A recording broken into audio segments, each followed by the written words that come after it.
बिस्मिल्लाहिर्रहमानिर्रहीम, अस्सलाम वालेकुम। Welcome to my YouTube channel और आप देख रहे हैं ज़ायकेदार खाने। उम्मीद है आप सब खैरियत से होंगे, खुश होंगे, आबाद होंगे। आज हम आपके लिए लेके आए हैं बहुत ही मज़ेदार सी मटन आलू वरियां गोश्त की रेसिपी। उम्मीद है आपको हमारी ये रेसिपी बहुत पसंद आएगी। रेसिपी को जानने के लिए वीडियो को एंड तक लाजमी देखिएगा और अभी तक आपने हमारे इस चैनल को सब्सक्राइब नहीं किया तो कर लें एंड बेल आइकन पे क्लिक कर लें। और आते हैं हम अपनी रेसिपी की तरफ। ये कुछ इंग्रेडिएंट्स आपको पहले ही दिखा रही हूँ कि जो मैंने रेसिपी के अंदर ऐड करने हैं। ये मैंने हरी मिर्चें कट करके रख ली हैं, टमाटर कट करके रख लिए हैं, धनिया है। अब आते हैं हम अपनी रेसिपी की तरफ। मैं प्रेशर में थोड़ा सा देसी घी ले लूँगी। अब ऑयल घी कुछ भी यूज़ कर सकते हैं, पर मैंने यहाँ पर देसी घी यूज़ किया है। वरियों को हम थोड़ा सा पहले हल्का सा फ्राई कर लेंगे। अच्छे से इसको हम फ्राई कर लेंगे वरियों को। अच्छे से फ्राई करने के बाद मैं वरियों को निकाल लूँगी और इसके अंदर मज़ीद थोड़ा देसी घी और ऐड कर लूँगी।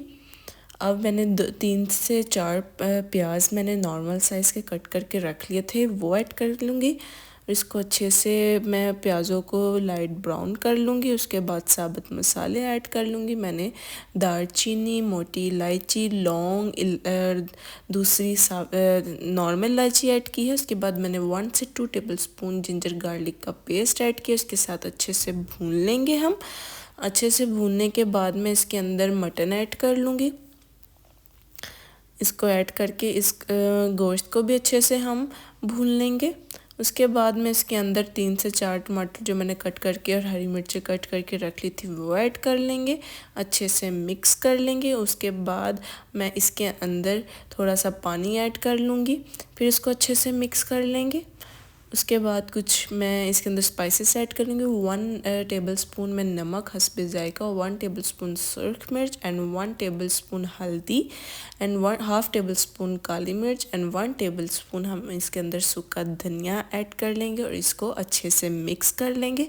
मज़ीद इसमें थोड़ा सा पानी और ऐड करके हम इसको प्रेशर लगा लेंगे 5 से 6 मिनट के लिए, ताकि हमारा थोड़ा गोश्त गल जाए। गोश्त इतना नहीं गलाएंगे तो उसने हम आलू और वड़ियों के साथ भी हम गोश्त गलेगा, इसलिए हम नॉर्मली गलाएंगे।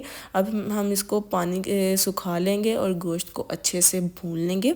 ये 5 से 6 मिनट मैंने वेट लगाने के बाद दिखाया है आपको। हमारा गोश्त देखिए माशाल्लाह अच्छे से भुन चुका है। अब हम इसके अंदर आलू ऐड कर लेंगे और इसको अच्छे से मिक्स कर लेंगे। अच्छे से मिक्स करने के बाद हम अब इसके अंदर वड़ियाँ ऐड कर लेंगे। इस वड़ियाँ के साथ हम 2 से 3 मिनट इसको अच्छे से हम भून लेंगे, ताकि मसाला वड़ियों के अंदर अच्छे से रच जाए। मैंने 1-2 गिलास अंदर पानी के ऐड किए हैं। आपने जितना शोरबा रखना है या रस्मी सा रखना है आप अपने हिसाब से पानी ऐड कीजिएगा। अब मैं इसे 5 से 6 मिनट वेट लगा दूंगी, ताकि हमारे आलू और वड़ियाँ गल जाएं। मैंने देखें वेट लगा लिए, देखें माशाल्लाह अल्हम्दुलिल्लाह हमारे आलू और वड़ियाँ गल चुकी हैं। अब मैंने ऊपर धनिया ऐड कर लिया। अब मैं 1/2 टेबलस्पून अंदर काली मिर्च और थोड़ा सा आधा चम्मच मैं इसके अंदर गरम मसाले का ऐड करूँगी। देखें माशाल्लाह अल्हम्दुलिल्लाह हमारी आलू वड़ियाँ गोश्त की रेसिपी कितनी अच्छी है। आप ज़रूर ट्राई कीजिएगा और दुआओं में याद रखें। अल्लाह हाफ़िज़।